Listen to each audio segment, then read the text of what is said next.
누가복음 17장.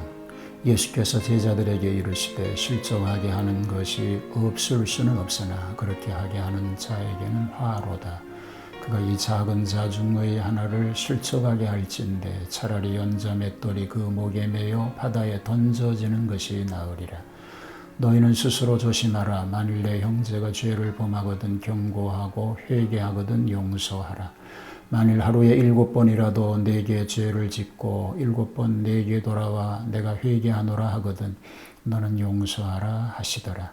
사도들이 주께 여짜오되 우리에게 믿음을 더하소서 하니 주께서 이르시되 너희에게 겨자씨 한 알만한 믿음이 있었더라면 이 뽕나무더러 뿌리가 뽑혀 바다에 심기어라 하였을 것이요 그것이 너희에게 순종하였으리라. 너희 중 누구에게 밭을 갈거나 양을 치거나 하는 종이 있어 밭에서 돌아오면 그더러 곧 와 앉아서 먹으라 말할 자가 있느냐. 도리어 그더러 내 먹을 것을 준비하고 띠를 띠고 내가 먹고 마시는 동안에 수종 들고 너는 그 후에 먹고 마시라 하지 않겠느냐. 명한 대로 하였다고 종에게 감사하겠느냐. 이와 같이 너희도 명령받은 것을 다 행한 후에 이르기를 우리는 무익한 종이라 우리가 하여야 할 일을 한 것뿐이라 할지니라. 예수께서 예루살렘으로 가실 때에 사마리아와 갈릴리 사이로 지나가시다가 한 마을에 들어가시니 나병 환자 10명이 예수를 만나 멀리 서서 소리를 높여 이르되 예수 선생님이여 우리를 불쌍히 여기소서 하거늘 보시고 이르시되 가서 제사장들에게 너희 몸을 보이라 하셨더니 그들이 가다가 깨끗함을 받은지라. 그 중에 한 사람이 자기가 나은 것을 보고 큰 소리로 하나님께 영광을 돌리며 돌아와 예수의 발 아래에 엎드리어 감사하니 그는 사마리아 사람이라.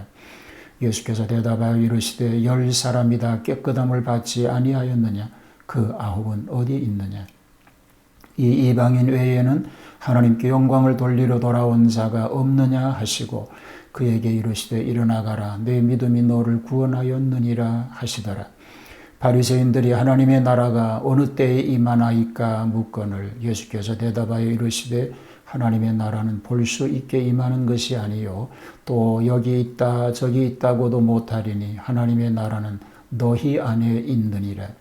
또 제자들에게 이르시되 때가 이르리니 너희가 인자의 날 하루를 보고자 하되 보지 못하리라.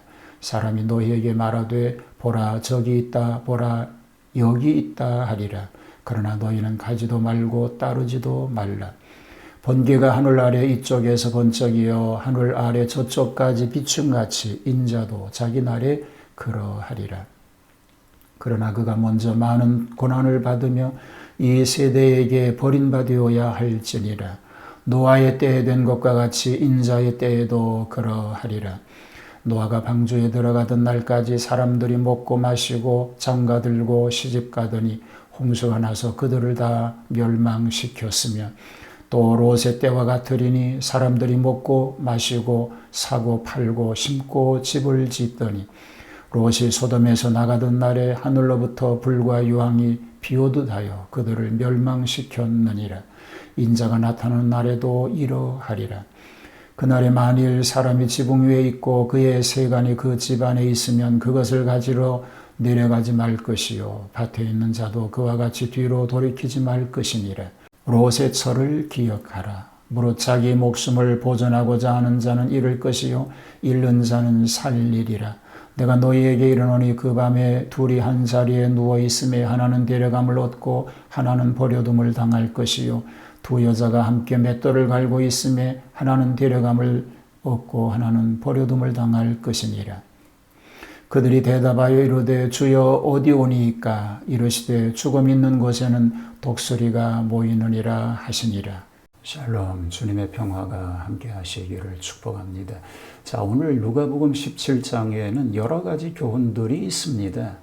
용서에 대한 문제, 신앙과 겸손에 대한 문제, 천국과 말세에 대한 문제, 재림과 심판에 대한 문제들을 중심적으로 심오한 교훈을 말씀하고 있는 말씀입니다.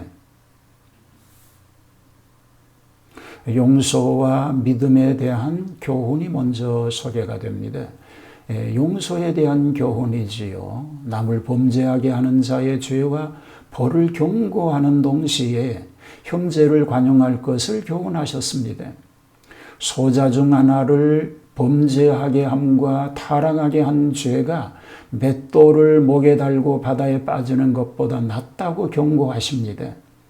형제를 용서하는 이는 하루에 7번씩이라도 하라고 하였습니다.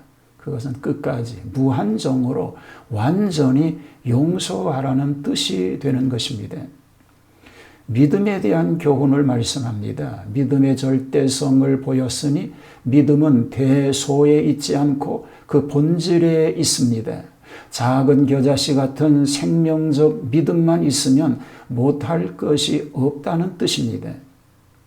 7절에서 10절은 무익한 종에 대한 교훈인데 당시의 노예제도는 종이 그 주인의 명령에 절대 복종할 뿐이었습니다.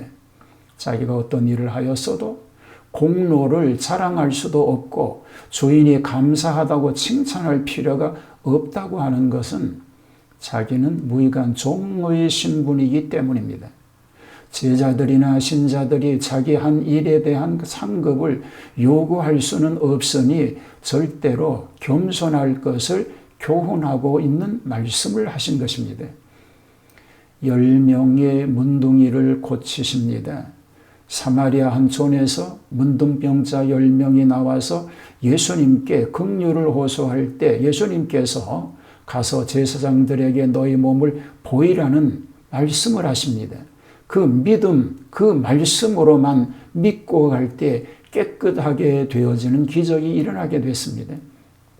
문둥병은 죄악의 모형이요 한 사람은 사마리아인, 나머지는 유대인일 듯한데 사마리아인만 유독 돌아와 감사하고 그 9은 어디로 갔는지 모릅니다. 그러나 감사하는 사마리아인은 내 믿음이 너를 구원하였다는 축복을 받았으며 하나님께 영광을 돌리게 된 것입니다. 장차 올 천국을 얘기합니다. 바리새인들의 질문이 먼저 있습니다. 하나님 나라가 어느 때에 임하나이까? 하나님의 나라는 볼 수 있게 임하는 것이 아니라 너희 안에 있다라고 말씀하십니다. 저들은 때를 물었고 예수님의 대답은 마음, 장소를 말씀하신 것입니다. 마음속에 예수님을 모셔야 천국이 이루어지는 것을 말씀하고 계십니다. 천국이 임하는 확신한 때가 무엇일까요? 종말론적 징조의 하나는 거짓 그리스도의 출현입니다. 여기 있다 저기 있다 하여도 가지도 말고 쫓지도 말라. 번개나 비와 같이 인자도 그날에 그러하리라고 말씀하십니다. 먼저 많은 고난을 받으며 이 세대에 버림받아야 할 것이라고 말씀하고 계십니다. 재림시의 세상 형편은 어떻습니까? 노아의 날과 같이 많은 사람들이 먹고 마시고 장가가고 시집가는데 열중되어 신령한 일을 생각하지도 못하는 때가 될 것이라고 말씀합니다. 또 롯의 때와 같이 사람들이 향락과 재물로 인하여 육신살림에 도취되어 소돔성의 불과 유황이 비오듯 하여 멸망시키던 날같이 될 것이라고 말씀하십니다. 그날에 지붕 위에 있는 자는 세간을 가지러 내려가지 말고 밭에 있는 자도 뒤로 돌이키지 말라고 말씀하고 계십니다. 둘 중 하나만 데려가리라고 말씀하지요. 잠자리에 누워있는 두 사람 중 하나는 데려가고 하나는 버려두며 매를 갈던 두 여자를 하나는 데려가고 하나는 버려둠을 당하리라고 말씀하고 있습니다. 죽음이 있는 곳에는 독수리가 모이나니 이는 유대인 해방 시에 독수리의 무기를 든 로마 군대의 침략을 예정하였던 말을 생각하게 하고 있습니다. 세상이 흘러가는 모습 속에서 주님이 오실 날이 가까운 것을 깨닫고 깨어있어 준비하는 그런 삶 다 되시기를 주님의 이름으로 축복합니다. 하나님 미래를 준비하며 살게 하옵소서.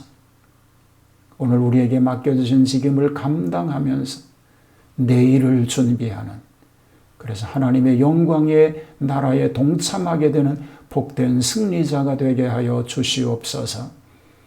예수님 이름으로 기도하옵나이다. 아멘.